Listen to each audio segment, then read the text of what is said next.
మాట పలుకు తెలియనిది మాటున ఉండే మూగమది కమ్మని తలపుల కావ్యమయే కవితలు రాసే మౌనమది రాగల రోజుల ఊహలకి స్వాగతమిచ్చే రాగమది శృతిలయలరగని ఊపిరికి స్వరములు కూర్చే గానమది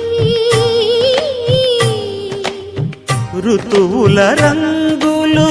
మార్చేది కల్పన కలిగిన మది భావం బ్రతుకును పాటగా మలిచేది మనసున కదిలి